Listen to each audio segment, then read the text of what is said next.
আন্তৰ্জাতিক পৰ্যায়ৰ বিশেষ প্ৰতিযোগিতাত উজলি গুৱাহাটীৰ ভাস্কৰ শইকীয়া। পুনেত আয়োজন কৰা প্ৰতিযোগিতা ভাৰত শৃংগাৰত বিজয়ী ভাস্কৰ। 20 জনকৈ শ্ৰেষ্ঠ মেকআপ আৰ্টিষ্ট আৰু হেয়াৰ ষ্টাইলিষ্টৰ ভিতৰত বিজয়ী ভাস্কৰ শইকীয়া। পুনেত আয়োজিত বিশেষ প্ৰতিযোগিতাত উজলিল গুৱাহাটীৰ Bhaskar Saikia. The Look School of Hair and Beauty আয়োজন কৰিছিল ভাৰত শৃংগাৰ নামৰ আৰ্টিষ্ট প্ৰতিযোগিতাৰ। আন্তৰ্জাতিক পৰ্যায়ৰ এই আৰ্টিষ্ট প্ৰতিযোগিতাতে উজলিল গুৱাহাটীৰ ভাস্কৰ শইকীয়া। উল্লেখ্য যে ভাস্কৰ শইকীয়া মহানগৰীৰ পিংক ভিলা চেলুনৰ স্বত্বাধিকাৰী। আৰু 12 জুলাইত পুনেৰ হায়াত পেলেচত আয়োজিত হৈছিল এই প্ৰতিযোগিতাখনৰ।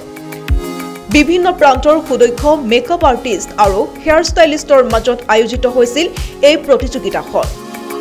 এই প্ৰতিযোগিতাখন আছিল অত্যন্ত কঠিন। প্ৰতিযোগিতাখনৰ বাবে ভাৰতৰ সমান্তৰালভাৱে ছুইডেন কলম্বোৰ পৰাও আহিছিল বিচাৰক।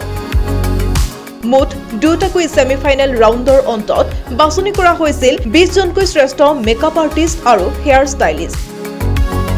এইসকলৰ ভিতৰত বিজয়ী হ'বলৈ সক্ষম হ'ল গুৱাহাটীৰ ভাস্কৰ শইকীয়া। ইয়াৰ পিছতে ভাস্কৰ শইকীয়াক শ্ৰীলংকালৈ 3 দিন আৰু 2 ৰাতিৰ টুৰ ট্ৰিপৰে সৈতে পুৰস্কৃত কৰা হয়। উল্লেখ্য যে ভাস্কৰ শইকীয়াই আছিল উত্তৰ পূৰ্বাঞ্চলৰ একমাত্ৰ প্ৰতিযোগী।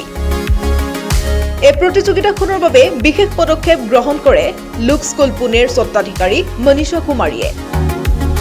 নিউজ ডেস্ক প্ৰতিবিম্ব লাইভ।